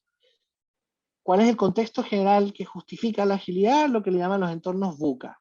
A mí me parece una repetición, nada más una redundancia, ¿no? Pero VUCA es volatile, uncertain, complex and ambiguous. O sea, volátil, incierto, complejo y ambiguo. Incierto con un uncertain en inglés. Ahí viene. Es una insistencia redundante solamente de que se puede simplificar en una palabra, dinámico, un entorno dinámico, eso es todo, ¿ya? Pero si se meten en agilidad van a escuchar buca, buca, buca, buca. Buca no es más que eso, les juro que no es más que eso, ¿ok? Simplemente son entornos muy dinámicos en los cuales estamos hoy día, porque hay que dar ejemplos, estallido social, pandemia, presidentes que no esperábamos, dos candidatos presidenciales que no se esperaba, y luego compiten y gana el más joven de la historia, digamos, el presidente de Chile. O sea, entorno, ¿verdad?, cambiante. ¿Ah? El cobre que baja y luego sube, y el dólar que dicen que va a subir y baja, y qué sé yo. Entonces, todo un entorno muy ágil, perdón, ambiguo, muy dinámico, ¿verdad? Podemos resumir todo eso en dinámico, ¿ya? Entonces necesitamos más capacidad de adaptación. Pero existían ya conceptos asociados a esto, prácticas como la vigilancia tecnológica y los controles interactivos, ¿verdad?, de Simons, y el proceso de prueba y adaptar de Kaplan y Norton, ¿ya? Entonces, no es que sea algo nuevo, no importa que sea nuevo o no, insisto, pero el punto es que, ¿cómo se llama? Que esto es en lo que estamos y por lo tanto estas prácticas son útiles para aquello, sin perjuicio que las otras, no hay que denostarlas, digamos, puedan servir o no, o puedan integrarse o no. Lo que llevó esta conclusión de que la agilidad es algo muy importante, derivó después la conclusión de que la planificación estratégica no servía para nada. Y ahí es donde está el problema. No, pues sí, lo que hay que hacer es cambios dinámicos de la estrategia, lo que ellos le llaman estrategia, que no lo es, son cambios pequeños, graduales. Y dice, no, tú no cambias la estrategia en 2 días, no puedes, no voy por calidad, no, ahora me voy por precios bajos. No, después me voy por, no, calidad de servicio. No es así, no es cierto. Digamos. Hay muchas cosas que vas reaccionando, pero no es así. No es verdad que una empresa cambie estrategia 5 veces en un año. No es posible. Una empresa de cierto tamaño, digo, no puede hacerlo, no puede. La gente no alcanza a recoger la información, a moverse. Entonces no es verdad, son dos cosas distintas. Una cosa es la mejora continua, aunque sea más disruptiva. Los ciclos, los sprints que se corran, te hacen más cortos y tengo varios ciclos de cambio, sí. Eso no tiene nada, pero nada que ver con el proceso de planificación estratégica. No lo reemplaza. Contribuye, debería integrarse. Esa es una de mis conclusiones. Pero entonces algunos especialistas en esto dicen, no, que esto se acabó Porter, se acabó Kaplan y Norton, es más como con una felicidad casi. Y no es así, son dos cosas distintas, que esperas con manzanas. Los que conocen acá el modelo Execution Premium Process, por ejemplo, que lo voy a mostrar después el mono, ¿verdad? Son dos etapas distintas, una es la 2, la otra es la 6. O sea, ocurre en momentos distintos. Se hace un plan. ¿Cómo vas a dejar de hacer un plan anual? ¿Cómo vas a dejar de pensar foresight, que se va hacia adelante, cuál va a ser, hacia dónde vamos a ir? Luego, en el camino te vas ajustando y ves el año siguiente cómo te fue y si realmente vale la pena o si hay que hacer otros cambios. No puedes tener una reflexión profunda todos los días, no. Pero tampoco hay que eliminarla, digamos. Simplemente todo tiene su tiempo. Entonces la agilidad lo que hace es pequeños cambios o grandes cambios, entre comillas, medianos cambios, en el tiempo en ciclos más rápidos. ¿Ok? Se revisa, los ciclos de revisión son mucho más cortos y eso es todo un desafío para la gente de control de gestión, porque hacer reportes más ágiles. Entonces no pueden andar pidiendo permiso para sacar ciertos indicadores, tienen que tener flexibilidad para sacarlos rápido y tienen que ir cambiándolos todo el tiempo y no decir, ah, no, pero es que esto era lo que se decidieron. No, es que este ya no me sirve, necesitamos otro. ¿Ya? Entonces, la adaptación de metodología, todo esto viene en el mundo TI, lo que puse ahí, ¿ya? El mundo TI incorporó las metodologías ágiles para el desarrollo de software, para mejorar su satisfacción del cliente, su orientación al usuario, digamos, y para cumplir en tiempo, plazo y costo y todo, digamos, ¿ok? Entonces, por lo tanto, necesitó tener metodologías, está Extreme Programming, Scrum, Kanban, etc. Y muchos de esos conceptos son los que se utilizan hoy día en la agilidad organizacional, la agilidad estratégica, en fin, y me parece fantástico. Tercera viñeta dice OKR. Llegamos al fin de OKR. ¿Qué es el OKR? Es el reflote, ¿verdad? Es el resurgir de un modelo de Andy Grove de Intel, digamos, que se llama Objectives and Key Results. ¿Es un buen modelo? Sí, depende para lo que quieras, digamos. Desde contar este ejemplo de empresa constructora, no. O sea, tu ciclo de construcción de obras puede ser 1 año o 2 años, digamos. No va a cambiar prácticamente nada, en el sentido, a cambiar algunas cosas. Pero tu desarrollo de materiales, qué sé yo, tú los desarrollas, tú compras materiales, ¿verdad? Entonces no, o sea, no hay ninguna razón por la cual tengas que hacer revisiones continuas. Revisiones continuas de la implementación, de cómo va la ejecución, sí, pero cambios de la estrategia, ¿no? Que vas a dejar de hacer el edificio. Es que se dañó los baños, entonces, no, ahora lo dejamos de hacer, claro, y pierdes 300 millones de dólares por un baño de 5 mil dólares. No, ¿ok? Entonces, entonces depende, obviamente, de eso. Entonces, el OKR significa objetivos y resultados clave. Lo que hace es definir pocos objetivos. ¿Okay? Es un modelo que mezcla la planificación con el despliegue, en el fondo, porque lo que hace es que se planifican los microequipos, o sea, en cada gerente y cada gerente con su equipo, y así sucesivamente hace lo mismo. No sé, se fija del alineamiento, pero supone que el alineamiento está más o menos claro y tiene mucha más autonomía para definir su objetivo hacia abajo, sin asegurarse de una manera más matemática, entre comillas, o más formal, el encaje de los objetivos de arriba con los de abajo. Eso es lo que hace. Entonces, por eso es más ágil. Está perfecto que sea así. ¿Ok? ¿Le sirve a cualquier empresa? No. Además, necesitas un liderazgo y una cultura que sea proclive a permitir eso. ¿Ya? Pero es muy buen modelo cuando se da la situación. ¿Ok? Se definen pocos objetivos, metas y pequeños indicadores. Ahora voy a hablar de eso. Y en evolución del rol de la gestión estratégica, entonces, y del control, me equivoqué, una coma ahí, el control de gestión, el control de gestión. Todo lo anterior sigue la línea, en realidad, o sea, es una evolución que ya venía, ¿ok? No es que estos ágiles y los OKRistas inventaron las metodologías de gestión estratégica ágil. No, ya venía de esto. Simons con las palancas de control incorporó el control interactivo, algo que no estaba antes en los modelos de control o de gestión estratégica, entre otros, depende del autor, digamos, y el nivel en que se ve, digamos, pero Simons veía las cosas más a nivel estratégico y él decía, no, esto no se hacía, pero hay que hacerlo, o a lo mejor se hacía, pero hay que formalizarlo, se necesitan, los altos directivos tienen que tener sistemas de información rápidos para saber qué cambios hacemos ahora en ciertas cosas, pero no cambia la estrategia global de la empresa. El ejemplo de Procter Gamble, que hace detergentes, por ejemplo, y pilas, y desodorante y chocolate. No es que al día siguiente va a hacer camisas, autos y lavadoras, no. Sino que los cambios eran más bien como, oye, el detergente premium no está funcionando, probemos con este otro detergente. Tratemos de hacer un producto nuevo, pero no lo vamos a hacer en hasta 6 meses más. No, entonces no es tan ágil como se piensa. Entonces la estrategia no genera grandes cambios, pero sí cambios puntuales en qué productos enfocamos, a qué clientes, etcétera, para optimizar los resultados.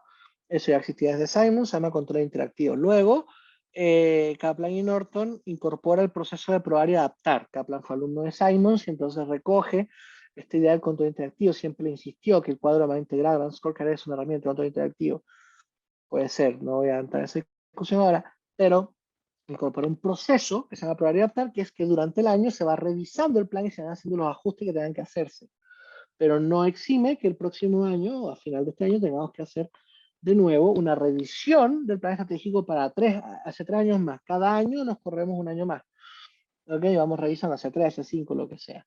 Entonces son dos cosas distintas. Entonces, para tener agilidad, necesitamos que la empresa trabaje en 3 cosas, por lo menos, ¿no? La estrategia, la cultura y lo que se llama el mindset. ¿No? El mindset, bueno, pueden verlo si quieren como en parte el liderazgo y parte la cultura, pero en el fondo en cómo tenemos a las personas actuando, ¿verdad? Setearse de una forma distinta. Insisto, puede ser redundante con la cultura, pero se plantea en cómo hacemos de manera individual cambiar el paradigma de las personas. Las personas trabajen en pensar siempre, ¿verdad? A trabajar con metas ambiciosas, digamos, y que si no se cumplen, no hay problema siempre que hayas hecho el máximo esfuerzo. Y esa es la cultura de Google, digamos. Google, digamos, valora que tengas esos stretch goals, que fue un concepto que inventó Andy Grove también, el CEO de Intel. ¿Ya? Está muy conectado con las stretch goals, ¿ok? O sea, con plantear metas ambiciosas, aunque no las alcances, pero que cambien el paradigma. Y que no hay ningún regaño, ningún reto. Entonces, si el liderazgo está acostumbrado a que el presupuesto se cumple o se cumple, no funciona los mecanismos de estrategia ágil en esa empresa. No, no, eso no está en discusión, por si acaso. ¿Ok? Entonces, para que las empresas estén dispuestas a implementar metodologías ágiles, en general, por supuesto, podemos conversar caso a caso y me podrán compartir algunos de ustedes si es que están escuchando todavía. En general, lo que pues, hay que tener en cuenta es si la empresa está dispuesta a tolerar no solo el error, a tolerar el incumplimiento, porque el incumplimiento es mejor para la empresa, que yo haya dejado de usar los recursos en ciertas cosas, le he destinado en otras, he gastado más en unas y menos en otras, y no como decía el presupuesto, digamos, porque tengo que ser ágil, tengo que adaptarme y no te voy a pedir permiso. Entonces Google valora eso, valora que uno se plantee, que haga la pregunta al revés. La gente dice, ¿cuál es la meta? ¿Qué tengo que hacer para cumplir la meta? ¿Cierto? Ok, tengo que hacer estas cosas, perfecto. Pero ¿qué pasa? Que la meta se va apareciendo, va mejorando de a poquito. Entonces, ¿qué pasa si la meta, digamos, no es la meta? Mira, haz lo mejor que puedas y vea qué resultado vas a llegar. Entonces, ¿cómo es? Es el ejemplo del tren bala. O sea, los trenes mejoraban, Japón, la fábrica de trenes, que se mejoraban a 2% al año la velocidad. Entonces el tipo dijo, bueno, en vez de proponernos mejorar 2% al año, ¿por qué no pensamos en algo que no podamos alcanzar, pero que cambie el paradigma? Entonces, queremos que el tren viaje a la velocidad de la luz. No, ya no me fui al chancho, ahora no, pero que viaje a la velocidad de un avión. Y voy a inventar, a su vez que el tren viajaba a 150 kilómetros por hora y un avión a 1000, por decir algo, ¿ok? Y no lograron llegar a 1000, pero llegaron a 500. Entonces, si no hubieran cambiado la manera de plantear las metas, habrían sido hechos 158, 160, y habrían llegado a 500 en 70 años más. Pero, gracias a cambiar el enfoque, decir, bueno, en vez de ir mejorando 2%, no me propongo mejorar 2%, quiero llegar a lo más, eso es un stretch goal, quiero llegar a lo más amplio que tengo que hacer. Entonces, el stretch goal necesita agilidad, por ejemplo. Entonces, y necesita una tolerancia al incumplimiento de parte de los líderes y cierta confianza, digamos, en que las personas están haciendo el máximo esfuerzo. ¿Ya? Entonces eso es lo que tiene que ver con el mindset, digamos, con pensar de otra forma el paradigma. La cultura hace que las personas tengan conversaciones para construir compromisos hacia esto, ir trabajando en que ese mindset de los líderes se transforme en una cultura en la organización. Y por supuesto la estrategia tiene que ir hacia allá, digamos, decir, bueno, la visión es más para inspirarme, para plantear objetivos, pero no una regla que tenga que cumplir para que sean matemáticamente conectados en causa de que sea. Entonces, esto implica varios ciclos, ¿ok? Varios ciclos de, ¿cómo se llama? De mejora continua, entre comillas. Esto es una aplicación de mejora continua de forma ágil, esa es la idea, ¿ok? Sprints, carreras cortas, que se van revisando. O sea, entonces, en un mes y medio vemos, tengo una meta corta, un mes y medio la cumplí, siguiente y así. Ok, estoy pasadísimo, así que voy a tratar de resumir, perdón. Sí, al intento. Ok. Entonces, esto implica integrar operación, estrategia, ¿verdad? Y a los equipos de trabajo, digamos, ¿ya? El concepto de alineamiento sigue siendo importante, pero el alineamiento está de otra forma. El alineamiento no se hace a través de los objetivos, el alineamiento se hace a través de la cultura, digamos, un poco más fuerte, ¿ok? Y entonces eso libera espacio para que la gente plantee, entre comillas, no cualquier persona, pero equipos pequeños planteen su propio objetivo, ¿ya? Y son menos objetivos. Entonces, ahí viene la pregunta, ¿y qué pasa con todos los KPI? ¿No funciona ese modelo? Sí, porque es el tema. Las empresas siguen trabajando con objetivos de largo plazo, siguen trabajando con objetivos del año y con KPI, con presupuesto. No los botan a la basura. O sea, los que les cuentan esa historia están mintiendo. ¿Ok? O sea, yo he hablado con gerentes de Google, ¿ok? En Estados Unidos, estoy hablando, ¿ok? Gente de Estados Unidos de Google. He hablado con gerentes, digamos, de empresas, de Apple, por ejemplo, y de empresas que se supone que usan estos modelos. No es que los botan a la basura, sino que simplemente otros indicadores son de diagnóstico, como decía Simon, mientras no esté en rojo, seguimos nomás. Pero el esfuerzo lo vamos a enfocar en cosas nuevas y de largo alcance. ¿Ok? Entonces, bueno, ahí llegamos a los OKR.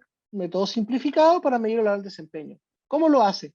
Plantea uno o pocos objetivos. Pocos, uno o dos. ¿Ok?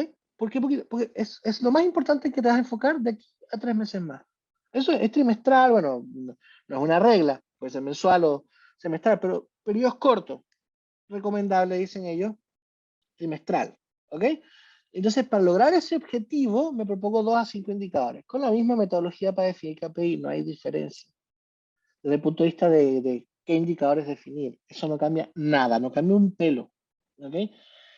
Se revisan trimestralmente y luego se ajusta a los próximos 3 meses y así, es un modelo rolling. Se va moviendo, digamos, y vamos ajustando cada 3 meses y a lo mejor en 3 meses tu desafío de los próximos 3 meses es como por desafíos. Mira, tu gran desafío ahora va a ser triplicar la base de clientes de cemento COC3. Ok, tu gran desafío ahora va a ser que los productos de chocolates dietéticos se vendan el doble. Y así, entonces son grandes metas de pocos objetivos, ok, y uno tiene que hacer más esfuerzo para lograrlo, y se mide a través de 2 o 4 indicadores, algunos 5, ese uno no, pero 2, 3 o 4 indicadores, a veces 5, insisto, para dar cuenta de que se cumplió o no, y bueno, si seguimos, pues ya está. ¿Ok?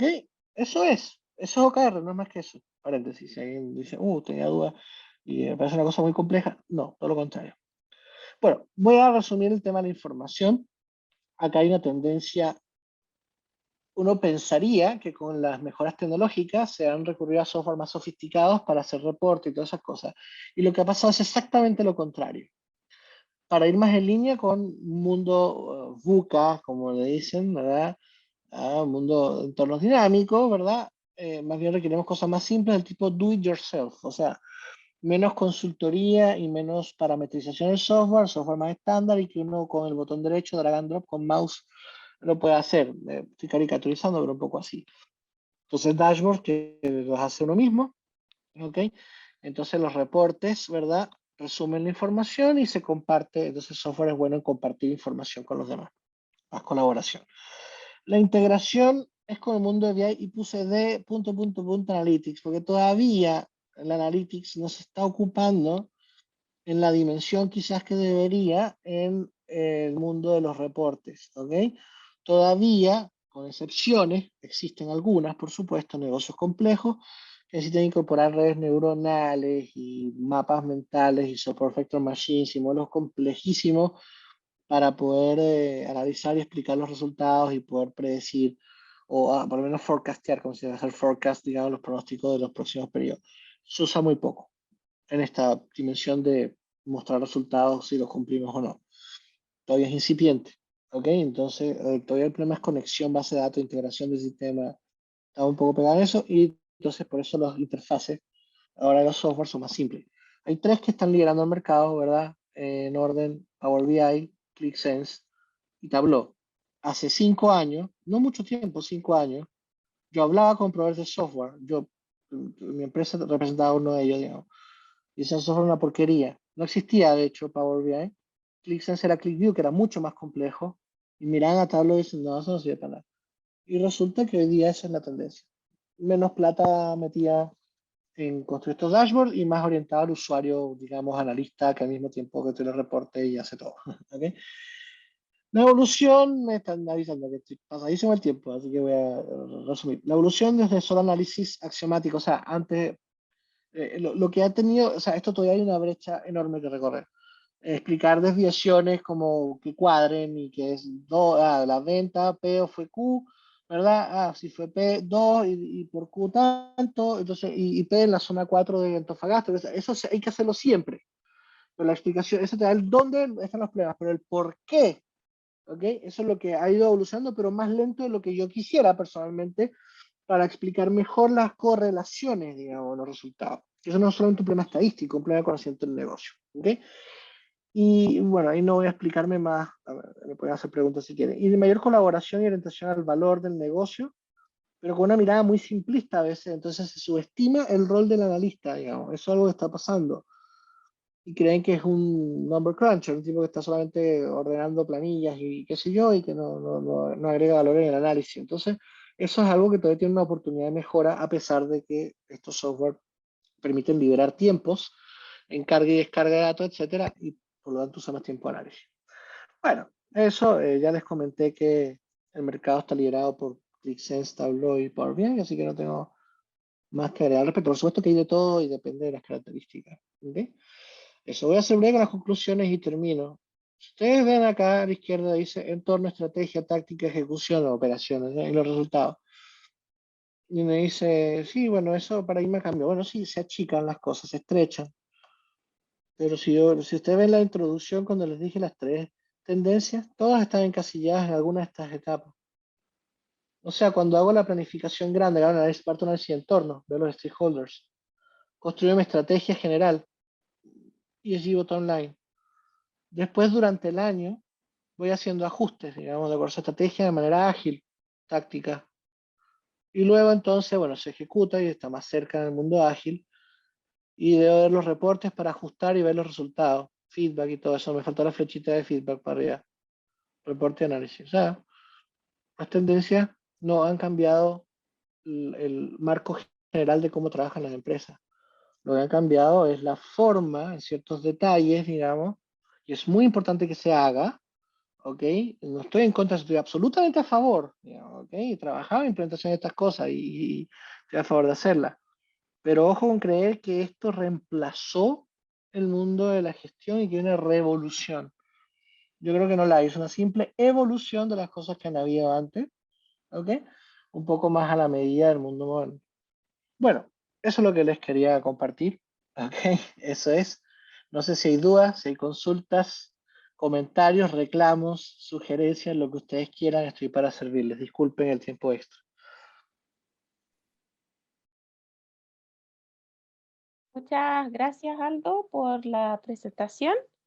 Creo que es súper importante que nosotros, ¿no es cierto?, siempre nos mantengamos conectados con entre comillas, ¿no es cierto?, si bien tú recalcaste que hay ciertos elementos que no son tan nuevos, ¿verdad?, pero siempre es importante estar al tanto de lo que está dando vuelta en el entorno, en Sin duda. en el sector empresarial, ¿no es cierto?, para estar siempre al día respecto de las últimas cosas, ¿verdad?, que se están implementando en el mundo profesional. Y ahí respecto a eso,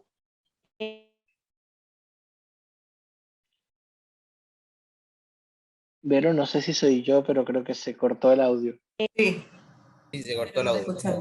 ahí sí, no sé qué Sí, ahora pasó. sí. Y eso era ahora todo lo que sí. tenía que decir. Ahora sí. No, lo que iba a decir, ¿no es cierto?, es que queríamos abrir una discusión breve con Paola respecto de dos puntos que han sido, digamos, respecto de estos 2 años, yo creo algo que ha aumentado la preocupación de muchos sectores empresariales. Y es este tema, ¿no es cierto?, de que cada vez nos hemos enfrentado a mayor incertidumbre, como bien mencionaste tú al principio de tu presentación, ¿verdad? Nadie hacía presagiar, ¿verdad?, de que íbamos a Nada. tener el estallido social, supuestamente, ¿cierto? Nadie hacía presagiar de que íbamos a tener después, poco después, una pandemia, ¿no es cierto? Primero que no iba a ser a lo mejor tan larga, Y después, ¿no no es cierto?, tenemos que la ya más estamos remota idea de ahora y cuándo no va a sabemos terminar. para cuándo va a terminar, No tengo claro, idea. están aumentando los casos, etcétera. Es Y una entonces, frente a endemia, esta si no es una gran endemia, no sabemos. exacto, ¿no es cierto? Y frente a esta gran incertidumbre, nosotros, muchas de estas herramientas, ¿no es cierto?, se han preparado para, si bien se consideran los temas, ¿no es cierto?, de incertidumbre, no necesariamente están concebidos para entornos altamente complejos y dinámicos como los que hoy día están enfrentándose la mayoría de las empresas. Ya es difícil considerar, ¿no es cierto?, de que hayan empresas que estén asociadas a entornos que sean relativamente, ¿no es cierto?, estables, entre Estables, comillas, claro. o relativamente estables, ¿no? Y entonces, respecto de eso, ¿cómo tú crees que estas nuevas tendencias y las diferentes herramientas que tenemos disponibles pueden ayudarnos a o implementarse mejor en este tipo de empresas, o ya se están implementando para poder hacer frente a este tipo de desafíos con un nivel de incertidumbre extremadamente alto? Sí, bueno, primero que, sí, o sea, nada asegura nada y creer que tener los mejores métodos es como la solución a todos los problemas, un error, por supuesto, y las empresas que son mejores prácticas no necesariamente tienen prácticas robustas en la gestión estratégica y el control de gestión porque están especializadas en su negocio. Entonces, efectivamente, ahora, claro, la pregunta es, bueno, entonces, si nada asegura nada, ¿por qué lo hacemos? Bueno, porque en primer lugar, ¿no? Voy a entrar a tu pregunta en detalle. Si nada asegura nada, ¿para qué lo hacemos? Bueno, porque evidentemente contribuye a reducir parte del problema, porque si no hago nada y trabajo a ciegas, entonces voy a tener peores resultados, ¿verdad? Siempre da el ejemplo en la clase de eh, mi colega, el profesor Feria, siempre en la primera clase decía, el mundo es casi que el caos, ¿no? O sea, la incertidumbre es gigantesca y por eso hay que planificar.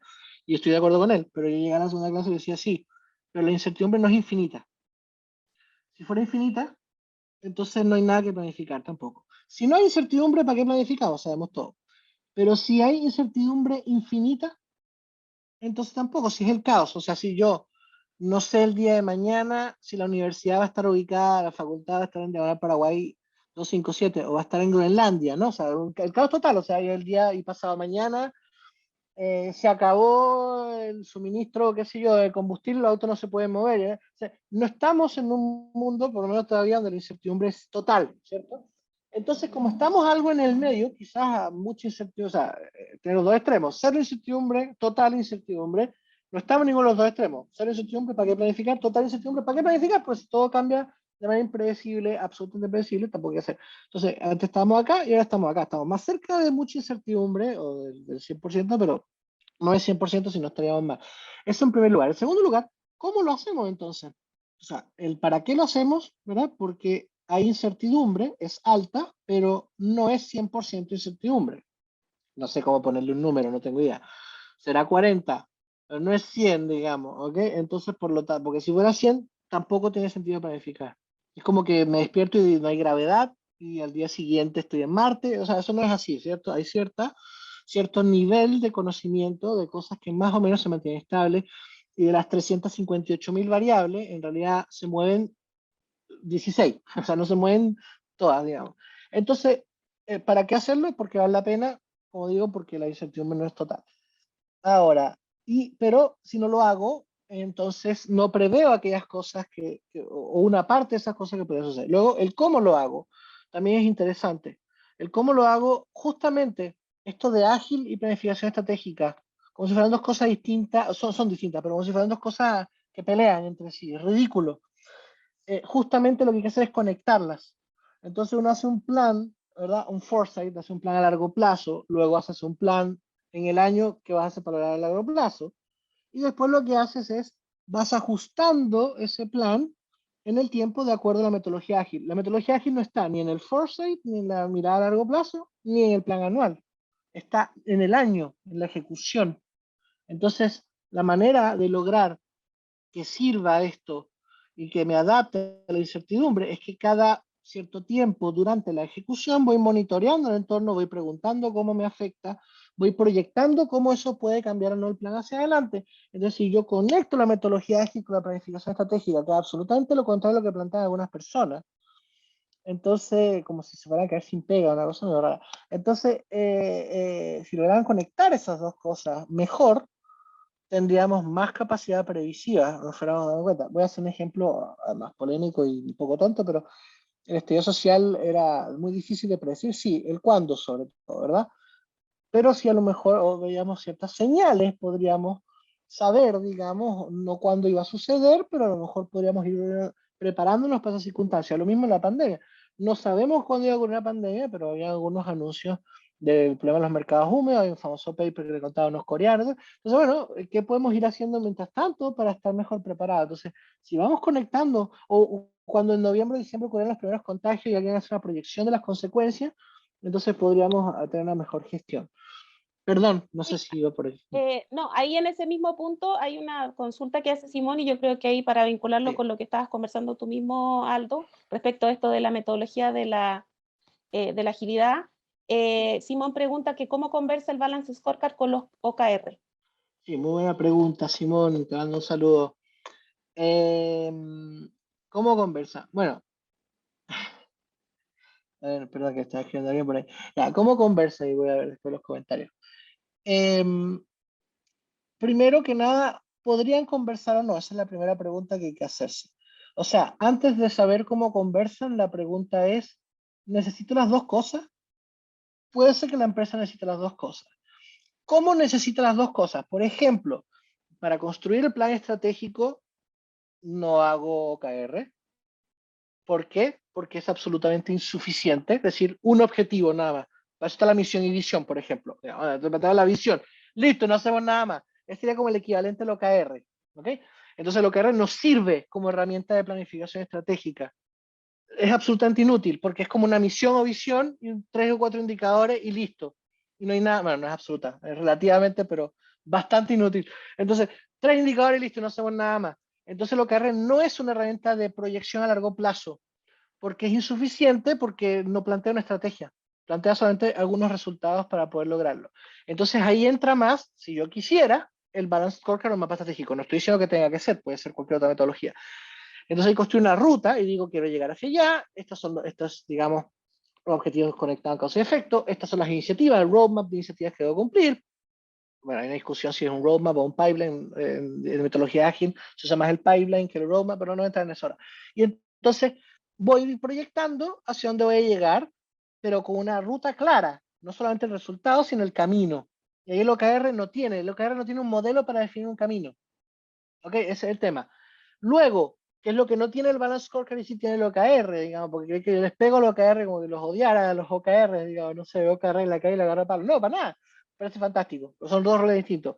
Que tiene el OKR que no tiene el Balance Scorecard, digamos, entre comillas. La flexibilidad, la rapidez y la agilidad para ver las cosas porque es mucho más simple. Entonces, ¿cómo conversan los dos?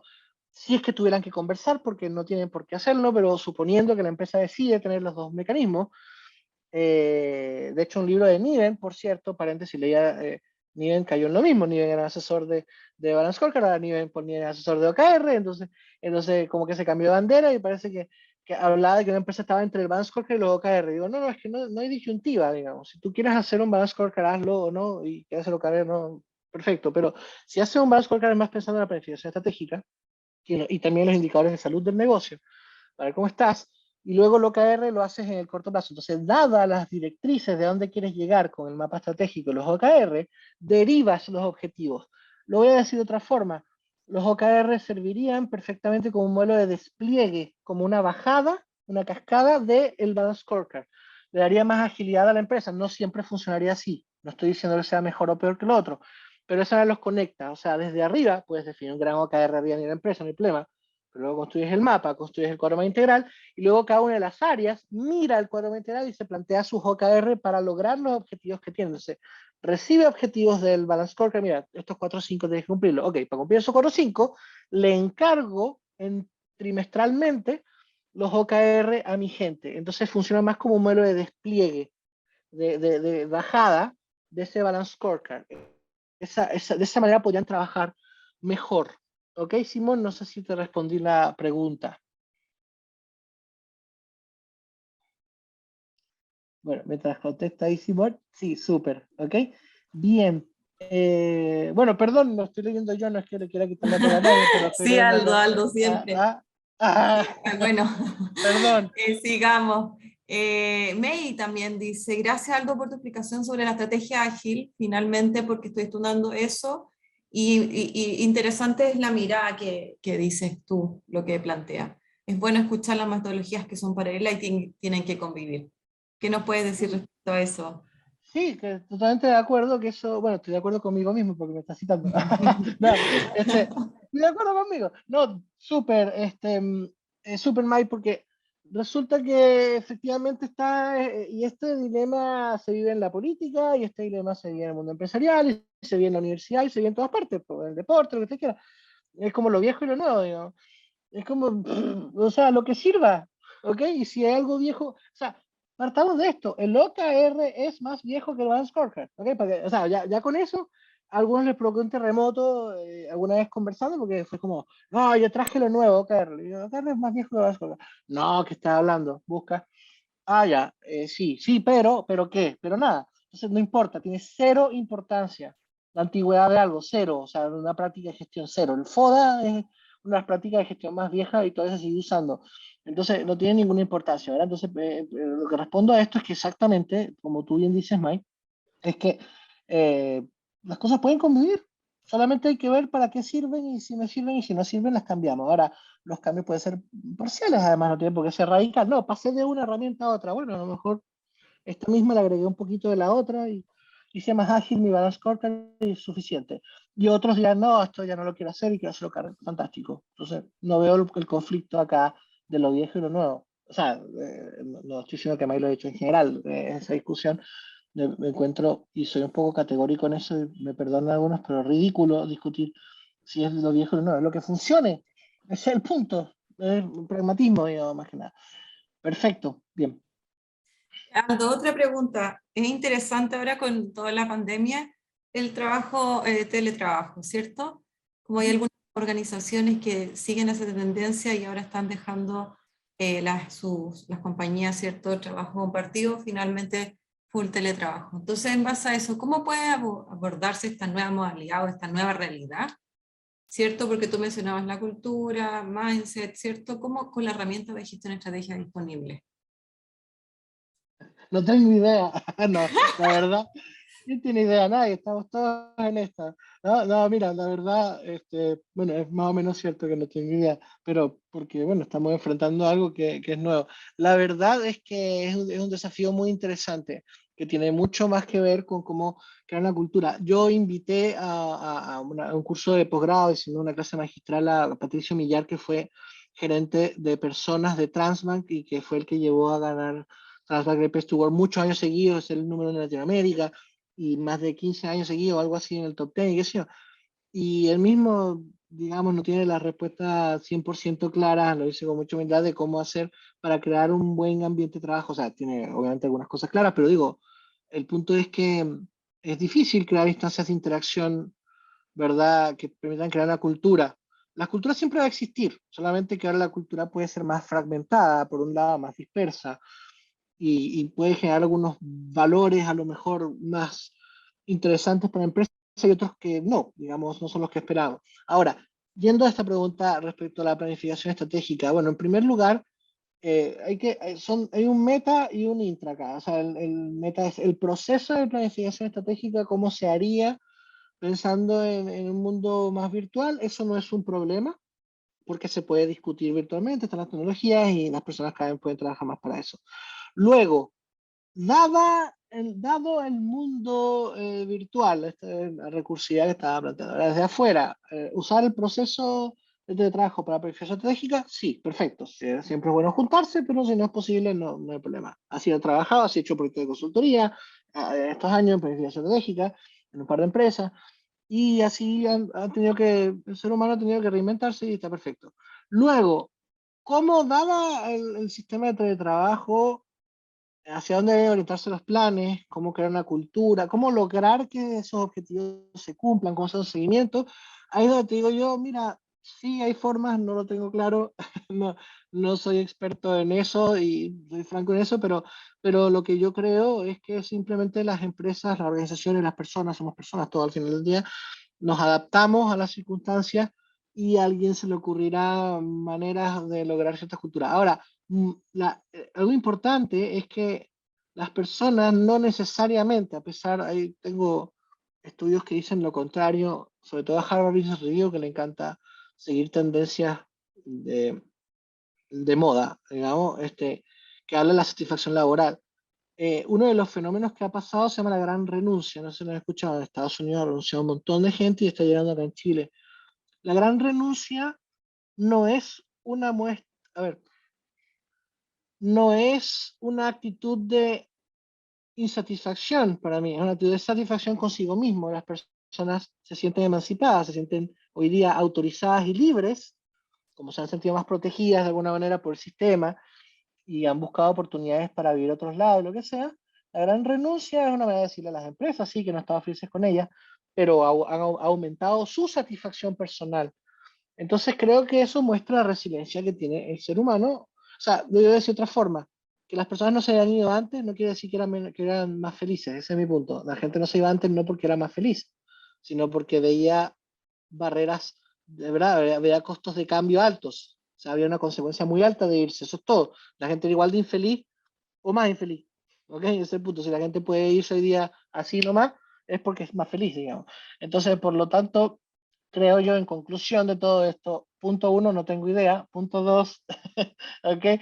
Lo que creo, con mi poca capacidad de prever este mundo virtual, digamos, es que creo que se va a adaptar. Las personas van a trabajar bajo esas condiciones. Es como cuando cambiamos de la era industrial a la era, ¿verdad?, del conocimiento, o antes de hoy, los agrícolas tienen que trabajar con la industrial. O sea, son circunstancias que provocan shocks y esos shocks impactan en poco tiempo, pero nos vamos a adaptar y vamos a tener hábitos de trabajo que algunos líderes van a destacar y van a ser capaces de implementar.